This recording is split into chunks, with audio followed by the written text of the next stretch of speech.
warahmatullahi wabarakatuh. Assalamualaikum warahmatullahi wabarakatuh. Wa ala alihi wa ashabihi ajma'in. Alhamdulillah, আজকে আমরা আল্লাহ পাকের দয়াতে মেহেরবানিতে কালকে সকালে বাড়িতে শরীফ এবং মেহের সুন্নাত মুজাদ্দিদ মিলাদ আলহামদুলিল্লাহ আপনারা কিনা নাম শুনেছেন সোশ্যাল মিডিয়ার মাধ্যমে বা আলী মোহাম্মদ জামান সরকার সাবির পাক কালিয়ানি রহমতুল্লাহি তাআলা আলাইহি আমরা জিয়ারত করলাম। জিয়ারত করে রওজা মুবারকের পাশে আলহামদুলিল্লাহ আল্লাহ তাবারক ওয়া তাআলার এই বান্দারা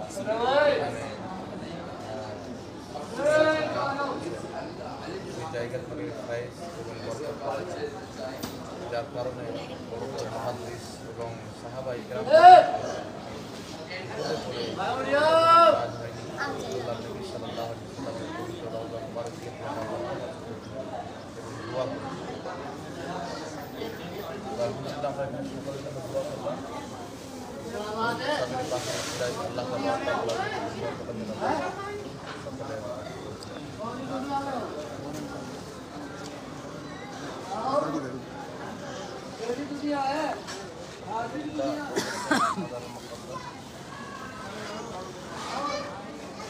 আল্লাহ তাবারক ওয়া তাআলা যখন ইন্তেকাল করে আল্লাহ তাবারক ওয়া তাআলা তিনাদের শক্তি তিনাদের ক্ষমতাকে কমান না বরং ইসলামের দৃষ্টিকোণ থেকে বাড়িয়ে যাবে, কারণ তখন আত্মার শক্তি পেয়ে যাবে।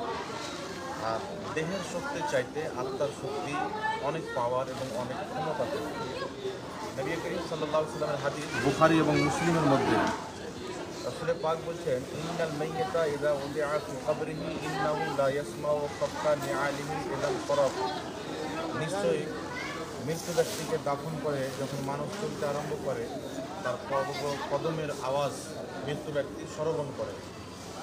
এবং আরও বিভিন্ন হাদিস এসেছে, মুআজামুল কাবীর তাবরানী সহ অসংখ্য কিতাবে অনেক হাদিস এই বিষয়ে এসেছে যে মুসলমান মৃত্যু ব্যক্তি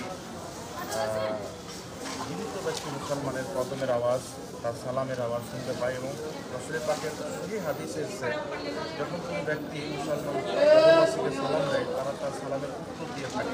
সুবহানাল্লাহ। হাদিসে হযরত ফাতিমা জাহরা হযরত আমিরা হামজাকে সালাম দিতেন, তিনি ডাইরেক্ট উত্তর দিয়েছিলেন। হাদিসটি সনদ সহিহ। তো আল্লাহর বান্দারা যারা জিয়ারত করতে আসেন তাদেরকে চিনেন, তাদের সালামের উত্তর দেন এবং তারা দুয়ার আরজি করলে তিনারা নিজের কবর থেকে তাদের জন্য দোয়াও করেন। কুরআন কারীমের মধ্যে একটি আয়াত রয়েছে, না হবে তুমি মৃত্যু ব্যক্তিকে শোনাতে পারো না, ওটা হচ্ছে কাফির। ওই মৃত্যু থেকে এই মৃত্যু নাকি দুনিয়া ত্যাগ করা, ওই মৃত্যু থেকে যার অন্তর মৃত্যু হয়ে গেছে, যে রাসূল সাল্লাল্লাহু আলাইহি ওয়াসাল্লামের কথা যার অন্তর যে নিজের অন্তরে রাখতে পারছে না, যার অন্তর আঘাত করছে না, তার অন্তর সেই মৃত্যু জীবিত থাকলে সেই ব্যক্তিকে কোরআন পাকের কাফির মুশরিককে মৃত্যু বলা হয়েছে। তাকে রাসূল সাল্লাল্লাহু আলাইহি ওয়াসাল্লাম আল্লাহ বলেছেন যে যতই তুমি বলো তাকে শোনাতে পারবে না, অর্থাৎ তোমার কথা তারা নেবে না। আর বাকি থাকলো মুসলমানদের কথা। তো হাদিসে মোতাওয়াতির একটা নয় দুটা নয়, বুখারী মুসলিম অসংখ্য কিতাবের মধ্যে মোতাওয়াতির হাদিস এসেছে যে মুসলমান মৃত্যু ব্যক্তি জীবিত ব্যক্তি যখন দাফন করে যায় তার কদমের আওয়াজ শুনতে পায়, সালাম দিলে তার সালামের আওয়াজ শুনে উত্তর পর্যন্ত দেয়। এবং আল্লাহর নেক বান্দাদেরকে কেউ যদি দুয়ার আরজি পেশ করে তারা নিজের রওজা মুবারক থেকে তার জন্য আল্লাহর বারগাহে দোয়াও করে। সুবহানাল্লাহ। এবং মুসিবতে পড়ে কোথাও যদি কাজ না হয় তো আল্লাহর নেক বান্দাদের ওসিলা দিয়ে দোয়া করলে ওই দোয়াটা কবুল হয়। এটা আমার বানানো মত নয়, এই বিষয়ে একটি হাদিস বলে দিই। মুসান্নাফ ইবনে আবি শাইবার মধ্যে হাদিসটি লিপিবদ্ধ, যে হাদিসকে ইমাম ইবনে কাসির আল বিদায়া ওয়ান নিহার মধ্যে সহিহ বলেছেন, ইমাম ইবনে হাজার আসকালানি ফাতুল বারীর মধ্যে সহিহ বলেছেন, শারহ বুখারী ইমাম আসকালানি মাওয়াহিবুল্লাহ দুনিয়ার মধ্যে সহিহ বলেছেন, আরও একাধিক ইমাম সহিহ বলেছেন। উমর ফারুকের জামানায় বৃষ্টি যখন বন্ধ হয়ে যায় সাহাবায়ে কেরাম বিভিন্নভাবে দোয়া করেছিলেন, বৃষ্টি হয়নি, তখন বিলাল বিন হারিস একজন সাহাবী রাসূলুল্লাহ রওজা মুবারকে গিয়ে আরজি পেশ করেছিলেন, দোয়া করেছিলেন, তারপরে তাদেরকে বৃষ্টি দেওয়া হয়েছে। সুবহানাল্লাহ। সাহাবা পর্যন্ত মুসিবতে পড়ে রাসূলের ইন্তেকালের পরে নবী মুস্তাফা রওজা মুবারকে গিয়েছিলেন। অনেক হাদিস আছে, নমুনার জন্য দলিলের জন্য একটা সহিহ হাদিস আপনাদের সামনে উপস্থাপন করলাম। ইমাম ইবনে হেব্বান, যিনি সহিহ ইবনে হেব্বান হাদিসের কিতাব লিখেছেন, এবং যিনি আসমাউর রিজালের কিতাব লিখেছেন, তিনার গ্রহণযোগ্য কিতাব হচ্ছে কিতাবুস সিকাত। বিশ্বস্ত রাবি যিনারা হাদিস বর্ণনা করেছেন তিনাদের তালিকা নিয়ে এসেছেন কিতাবুস সিকাতের মধ্যে। তিনি লিখছেন যে আমি যখন কোনো মুসিবতে পড়ি রেজালি রহমাতুল্লাহের কবর মুবারকে যাই, ওখানে গিয়ে দোয়া করি তো আল্লাহ পাক আমার মুসিবতকে দূর করে দেয়। তবে আলহামদুলিল্লাহ আরও অসংখ্য কিতাব আছেন, যেমন সিয়ার ও আলামিন নোবালার মধ্যে রয়েছে যে বুখারা নামক এলাকাতে, যেখানে ইমাম বুখারী রহমাতুল্লাহের বর্তমানে মাজার শরীফ আছে, সেই জায়গাতে একবার বৃষ্টি বন্ধ হয়ে গেছিল। বৃষ্টি বন্ধ হয়ে গেছিলো, তো অনেক দোয়া করার পর ইস্তিসকা নামাজ পড়ার পর বৃষ্টি হচ্ছে না।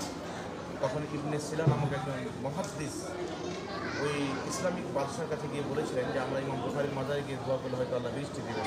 বড় বড় মুহাদ্দিস ফুকাহা তখন ইমাম বুখারীর মাজার শরীফে গিয়েছিলেন, দোয়া করেছিলেন, আল্লাহ তাদেরকে বৃষ্টি দান করেছিলেন।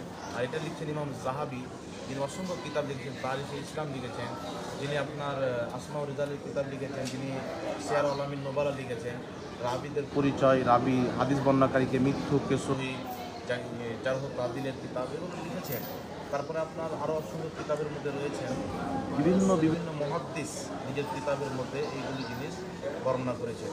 তারপর আরেকটি হচ্ছে তারিখে বাগদাদের মধ্যে যে ইমাম সহি সনদে আলী বিন মাইমুন রহমাতুল্লাহি আলাইহি বলছেন যে ইমাম শাফিঈ থেকে আমি শুনেছি, ইমাম শাফিঈ বলেন আমি যখন কোনো মুসিবতে পড়তাম তো ইমাম বুখারীর 2 রাকাত নামাজ পড়তাম আর ইমাম বুখারীর মাজারে গিয়ে দোয়া করতাম, তার বরকতে ইমাম আজম আবু হানিফার ওসিলাতে আমার মুসিবত দূর হয়ে যেত, আমার দোয়া কবুল হয়ে যেত।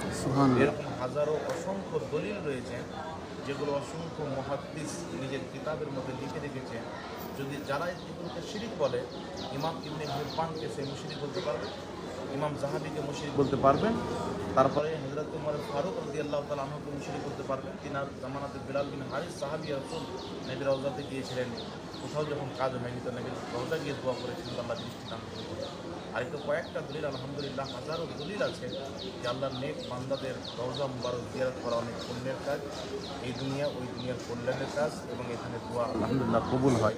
এই জন্য সিয়ার আলামিন নোবালা ইমাম যাহাবী লিখছেন আর দোয়া ও মুস্তাজাবুন ইনদা কুবুরিল আম্বিয়া ওয়াল আউলিয়া, নিশ্চয়ই নবীগণের রওজা মুবারকে এবং অলিগণের কবর মুবারকে যেই দোয়া করা হয় আল্লাহ পাক তাদের বরকতে সেই দোয়াটা কবুল করে নেন। আসসালামু আলাইকুম ওয়া রাহমাতুল্লাহি ওয়া বারাকাতুহু।